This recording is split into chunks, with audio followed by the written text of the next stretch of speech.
당신이 궁금한 학과별 진로 정보. 안녕하세요. 캠퍼스 매거진 김경란입니다. 대학생이라면 누구나 학과를 졸업한 후에 어떤 직업을 선택할지 또 어느 분야에 취업을 해야 할지 고민이 많을 텐데요. 캠퍼스 매거진에서는 여러분이 학과 졸업 후 진출할 수 있는 직업과 분야에 대해 소개하고 취업을 위해 대학 생활을 어떻게 계획하고 준비해야 하는지 교수님과 멘토들의 이야기를 통해 살펴보려 합니다.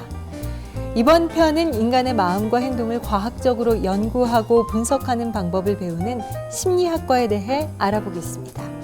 자, 그럼 첫 번째 코너 시작해 볼까요? Now, 심리학과는 지금.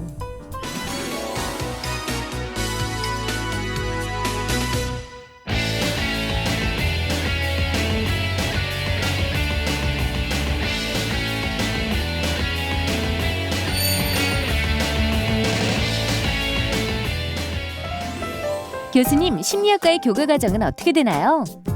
심리학은 기초 분야와 응용 분야 이렇게 크게 두 가지로 나눌 수가 있습니다. 기초 분야에서는 사람이 어떻게 감각적으로 지각을 하고 또 어떤 식으로 발달하고 그다음에 또 성격이 어떻게 형성이 되고 학습은 어떤 과정으로 이루어지고 이런 것들을 아주 세부적으로 다루는 그런 분야라고 한다면은 응용 분야는 기초 분야에서 우리가 알게 된 경험적인 지식이나 이론들을 실제 학교나 상담소나 또는 병원이나 산업체나 기업체나 이렇게 그거를 활용하고 적용하려고 하는 그런 시도라고 말할 수 있겠습니다. 교수님, 최근 학과 교과 과정에 어떤 변화가 있나요? 국제화 시대가 훨씬 더 점점 더 국제화의 중요성이 강조되면서 사실 많은 수업들이 영어로 진행이 되고 있고 또 외국에서 많은 석학분들을 초청을 해서 그분들의 특별한 특강이라든지 이런 방식으로도 듣고 또 그 이외에도 최근에 해외에서 진행되는 여러 가지 다양한 그런 프로젝트들도 심리학 수업에서 저희가 같이 그 자료를 또 활용을 하고 그래서 국제화 시대에 걸맞게 앞으로 정말 실력 있는 그런 심리학 전공자들을 배출하기 위해서 노력을 하고 있는 것이 가장 큰 첫 번째 그림이고 두 번째는 현장에 나아가서 실제 어떤 인턴십 같은 그런 제도를 활용해서 다양한 병원이라든지 또는 학교 또는 산업체 또는 기업체 이런 데 나아가서 실질적인 심리 그 원리 같은 것들이 어떻게 적용될 수 있는지에 대해서도 배우고 또 그걸 바탕으로 향후에 실질적인 지식을 가진 그런 그 심리학 전공자가 될 수 있도록 도와주는 그런 부분이 있겠고 또 최근에는 이제 뇌에 관해서 관심이 점증하고 있습니다. 그래서 어떤 사람이 왜 저렇게 생각을 하고 저렇게 행동을 하는가 특히 우리가 잘 이해되지 않았던 그런 많은 것들이 뇌의 어떤 부분에서 그런 기제가 작동하는지에 대해서도 정밀하게 분석하고 또 그걸 우리가 알을 통해서 앞으로 그런 어떤 행동들을 조절하고 통제하는 데에도 우리가 활용할 수 있는 그런 부분이 있지 않을까 해서 그쪽 방향으로도 많은 연구와 수업이 진행되고 있습니다. 졸업한 후에 진로 방향과 취업 전망은 어떻게 되나요? 전통적으로 심리학 전공자들이 진출하는 분야라고 한다면 다양한 학계라든지 또는 연구소라든지 또 다양한 기업체라든지 어떤 광고회사를 예를 든다고 한다면 당연히 사람에 대한 이해를 바탕으로 하지 않고 좋은 광고를 찍을 수 없겠죠. 그러니까 사람들이 뭘 좋아하는지, 뭘 싫어하는지, 또 소비자들이 어떤 것을 선호하는지 이런 부분에 대해서 분석할 수 있고 또 그런 것들을 좋은 그런 그 제안을 할 수 있는 전문가가 필요할 거고 기본적으로 부정 문제를 다루는 그런 병원이나 상담소에서 사람들의 생활 문제를 해결하고 또 그 사람들의 진로 문제를 도와주고 이런 분야에서도 전통적으로 심리학자들이 많이 활동을 해왔습니다. 최근에 뇌과학의 발달 추세에 따라서 다양한 그런 그 연구소에서도 특히 이 뇌의 어떤 작용, 뇌에서 어떤 분야가 문제가 됐을 때 사람들이 특정한 이상 행동을 보이는가 이런 분야에 대해서도 연구하는 사람들이 필요합니다. 심리학 졸업자, 전공자들이 많이 진출하고 있고 앞으로 또 활성화되리라고 기대하고 있습니다. 네, 심리학과를 졸업한 후 다양한 진출 분야가 있다는 것을 알게 됐는데요. 이 중에서도 최근 현대인의 정신건강에 적신호가 들어오면서 보다 세분화된 분야가 바로 상담 분야라고 합니다. 상담 분야는 크게 정신장애자나 부적응자 등을 치료하기 위해 병원 등에서 상담을 하는 임상심리사와 일반인을 대상으로 각 지자체나 복지센터에서 행동을 변화시키거나 병의 발생을 예방하기 위해 활동하는 상담 전문가로 나눠볼 수 있는데요. 특히 최근 아동이나 청소년, 노인, 군대, 다문화 가정 등 상담 전문가의 영역이 점점 더 세분화되어 전문 인력을 필요로 하고 있습니다. 자, 그럼 지금부터 청소년 인터넷 중독에 대해 상담 전문가로 활동하고 있는 멘토를 만나 어떤 과정을 통해 직업을 찾게 됐으며 어떻게 준비했는지 이야기를 들어보시죠. 선배님, 지금 만나러 갑니다.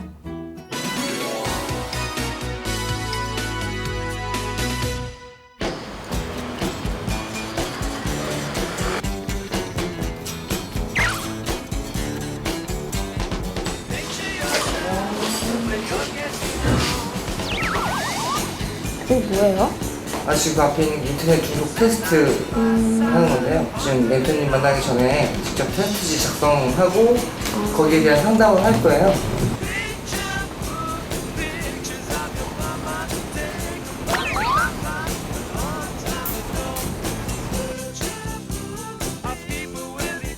근데 우리 친구는 평소에 인터넷 좀 많이 하세요? 저는 인터넷을 그렇게 많이 하는 편은 아니라고 생각했는데 중독까지는 아닐 것 같아요. 이게 문제를 보니까 네. 좀 해당 사항이 좀 많이 있어요? 네, 많이 좀 꽤 있는 것 같아요.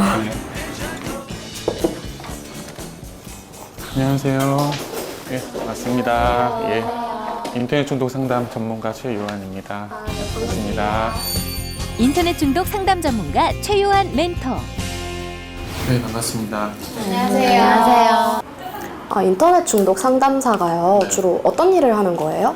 인터넷 중독 상담 전문가는 인터넷 중독 청소년들을 대상으로 해서 전수조사를 실시하고요. 전수조사를 통해서 인터넷 중독 청소년들을 이제 발굴을 해내는 거죠. 그래서 그런 청소년들 발굴을 해내서 상담과 치료를 지원하고 그 중에서 좀 어렵거나 많이 좀 고위험군인 청소년들 같은 경우에는 집중 치료를 지원하기도 하고 그 다음에 인터넷 중독과 함께 어떤 공존 질환이 같이 있으면 병원으로 치료해서 연계를 해주기도 해요. 지금 상담 일을 하고 계시잖아요. 업무를 하실 때 이제 어떤 공부가 제일 도움이 되셨나요? 처음에 상담을 하고 싶어서 저도 심리학과에 진학을 한 거예요. 상담 쪽에 대한 과목은 생각보다 많이 없고 뭐 발달 심리학이나 사회 심리학이나 아니면 뭐 심리 검사라든가 이런 과목들을 많이 배우게 되죠. 1학년, 2학년 때 좀 고민도 많이 하고 내가 여기서 이렇게 하는 것이 맞나? 라고 생각을 했었는데 좀 배우다 보니까 이게 결국은 인간에 대한 이해인 거예요. 사람이라는 게, 인간이라는 게 어떤 방식으로 생각을 하게 되고 어떻게 사물을 받아들이게 되고 그 가운데서 문제가 생긴 것들을 어떻게 알아낼 수 있고 이런 것들을 알아야 되는 거죠. 그렇기 때문에 이런 학부에서 배우는 것들이 어떤 기초가 되는 거고 결국 상담을 하려면 석사를 해야 돼요. 석사를 해야 되고 석사 쪽에서 좀 더 세분화된 상담 심리학을 배울 수 있기 때문에 학부에서 그런 기초 심리학들을 제대로 배우는 것이 나중에 석사 가서도 되게 큰 도움이 돼요. 그래서 지금 조금 어려우시더라도 예, 열심히 배우시는 게 좋아요. 예. 네.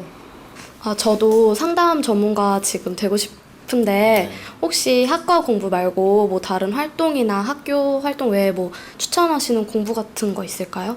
학교에서 이제 할 수 있는 것들로는 뭐 사이코 드라마나 아니면 집단 상담이나 이런 거 해볼 수 있는 동아리들이 저는 있었어요. 저희 학교에서도 지금 하고 있어요. 있죠. 그래서 그런 것들을 좀 해보면 일단은 좀 도움이 많이 돼요. 그러니까 일단 그런 임상 장면을 겪어볼 수 있기 때문에 그런 것들 하나가 도움이 되고 또 하나는 이제 저희가 했었던 거는 북쉐어링을 했었어요. 그래서 그런 그 모임에서 동아리 모임에서 심리학 관련된 거나 상담 관련된 책들을 같이 읽고 한 명 한 명씩 돌아가면서 발제를 하는 거예요. 발제를 해서 각 지역마다 청소년 상담 복지센터가 있어요. 상담복지센터에 가보면 그런 지역 주민들을 대상으로 해서 그 자원봉사 상담을 할 수 있도록 도와주는 교육들이 1년에 한 2번 정도씩 열려요. 1번, 2번 정도씩.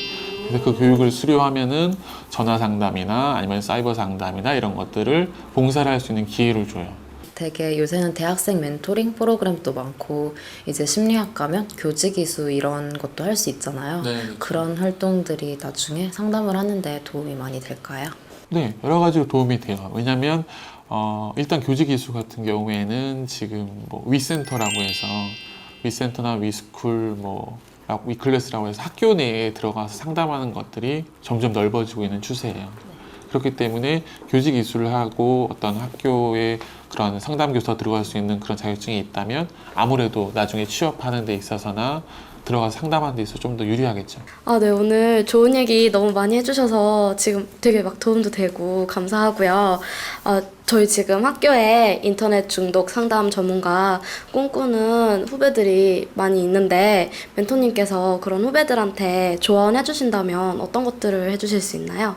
일단 인터넷 중독과 관련해서는 우리나라가 상당히 특화된 곳이라는 것들이 있어요. 예, 전 세계적으로 유례가 없습니다. 유례가 없기 때문에 인터넷 중독 관련해서 이렇게 광기불망이 깔려 있고, 그래서 인터넷 중독 관련된 이런 여러 가지 이슈가 많이 나오고 있는 이런 시기이기 때문에 인터넷 중독 상담 전문가를 꿈꾼다면 그 앞으로의 방향이나 어떤 그런 진로나 전망은 꽤 괜찮다고 볼 수 있을 것 같아요.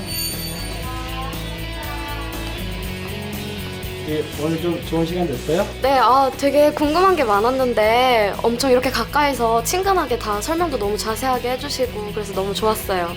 전 몰랐던 게 진짜 많았는데 진짜 많이 배워가는 것 같아요.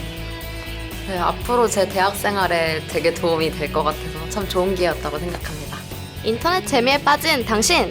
컴퓨터 앞에서 하루를 다 보내는 당신! 그런 당신을 위해 우리가 간다! 심리학과 심리상담사 화이팅! 우리가 보통 대학을 졸업하면 일반 기업들을 취업처로 생각하는 경우가 많습니다. 여러분도 한 번쯤은 어떤 회사를 지원하면 좋을지 고민을 해봤을 텐데요. 그렇다면 혹시 기업에서 내 전공을 잘 활용할 수 있는 직무는 어떤 것이 있을지 생각해 보셨나요? 캠퍼스 매거진에서 살짝 그 팁을 알려드릴게요.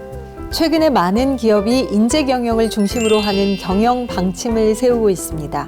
그러다 보니 인사나 조직 직원 교육을 담당하는 부서의 중요도가 높아지고 있는데요. 보다 확실한 인재 경영을 위해 산업 심리나 조직 심리 등 인간관계에 대해 공부한 심리학 전공자를 선호하게 됐다고 하니 취업 지원 시 꼭 참고하세요. 자, 그럼 이번에는 세부 전공을 살려 전문직으로 진출하고 싶은 전공자들을 위해 새로운 분야를 소개하려고 하는데요. 최근에는 국가기관이나 기업에서 다양한 사회 분야의 문제를 해결하기 위해 범죄 심리나 군사 심리, 인공지능 개발 등 심리학 전공자의 채용을 확대하고 있습니다. 그 중에서도 강력범죄가 급증하고 범죄 현장에서 증거를 남기지 않는 지능범이 점점 늘어나고 있어 프로파일러, 거짓말 탐지 검사관, 양형 조사관 등의 활약이 주목을 받고 있습니다. 자, 그럼 범죄와의 전쟁을 선포한 두 주인공을 직접 만나 이 분야에 진출하기 위해 어떤 준비를 해야 하는지 자세한 얘기를 들어보시죠.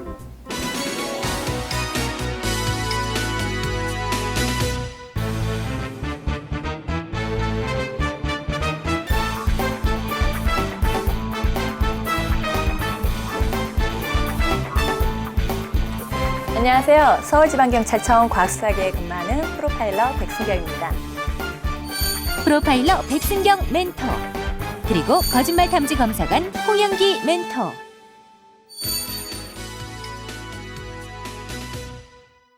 예를 들어 살인이나 강도, 강간 같은 그런 강력 사건들이 발생하면 그 범죄를 누가 저질렀는지를 파악하는 게 프로파일러라고 할 수 있습니다. 눈에 보이는 지문이나 족적이나 혈흔, 그런 증거뿐만이 아니라 눈에 보이지 않는 행동, 범인이 어떤 식으로 피해자랑 조우를 했고 어떻게 공격을 했고 그리고 어떻게 도망쳐 나갔는지, 그런 눈에 보이지 않는 증거들까지도 전부 수집을 해서 데이터화해 놓습니다. 거짓말 탐지 검사 업무는요, 그 사건과 관련해서 어떤 CCTV나 지문이나 유전자 같은 것들이 발견되지 않았을 때 그 피해자의 진술의 진위 여부를 판단할 수 없는 경우 최대한 빨리 용의자를 압축하고 그 압축된 용의자를 조금 더 이제 수사하거나 이 강도 높은 어떤 조사를 통해서 사건을 최대한 빨리 해결하게 만드는 게 거짓말 탐지 검사 업무입니다. 우연히 과사에 범죄심리사라는 자격제도가 생겼다는 걸 친구를 통해서 알게 됐어요. 미국에서 유학하고 오신 교수님들 몇 분이 우리나라에서도 한번 되나 한번 해보자 해서 실험적인 차원에서 35명만 모아서 그 교육을 시키신 거예요. 그래서 냉큼 지원했죠. 처음에는 범죄심리, 사이코패스에 대한 그런 연구를 시작하다가 나중에는 이제 실제로 이제 그 뇌파를 이용한 거짓말 탐지 연구에 이제 참여하게 되면서 그때 이제 처음 이제 발을 담궈 놓게 되었고, 그리고 나중에 하다 보니까 아, 이 업무가 평생에도 재밌겠구나라는 생각에 저희가 심리검사라는 도구를 쓰고 있기 때문에 심리검사도 필수고요. 범죄자의 행동을 저희가 이해할 수 있어야 되기 때문에 정신분석, 뭐 행동심리, 뭐 행동학 이런 수업들이 많았고, 생리심리라든가 어떤 작용을 통해서 어떤 식으로 드러나는지, 범죄도 인간의 행동이거든요. 사회문화적인 행동이기 때문에 그 행동의 그 진화를 보는 것도 범죄가 어떤 식으로 진화했는지를 이해하는 데 도움이 돼요. 뭐 여타 교양 과목이라든가 이런 걸로는 범죄다 보니까 법을 알아야죠. 그래서 형법이라든가 형사소송법, 우리가 어떤 절차를 거쳐서 범인을 검거하는지 그런 것들 따로 공부하는 것도 괜찮을 것 같아요. 사람들을 직접적으로 대하면서 얘기를 하는 부분들이기 때문에 상담이나 임상심리학 같은 경우는 상당히 좀 밀접하게 관련이 있다라고 이제 볼 수 있고요. 그다음에 그 이후에 생체적인 반응들을 측정하고 그걸 해석하는 부분에 있어서는 생리심리와 같은 그런 영역들이 상당히 중요하게 작용을 하기 때문에 인상심리, 상담심리, 생리심리가 상당히 이 업무를 하는데 유용하게 작용할 수 있을 것 같습니다.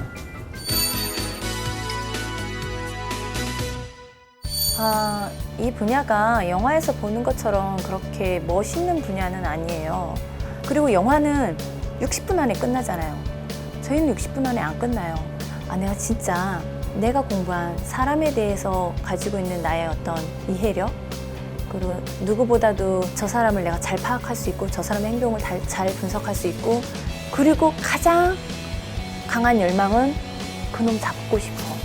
그 사람. 지금부터 차근히 심리학 공부나 뭐 여러 가지 이제 심리학 관련된 공부들을 차근차근 해 나가시면 충분히 여기 오셔가지고도 그 업무도 잘 수행하실 수 있으실 거라고 생각됩니다.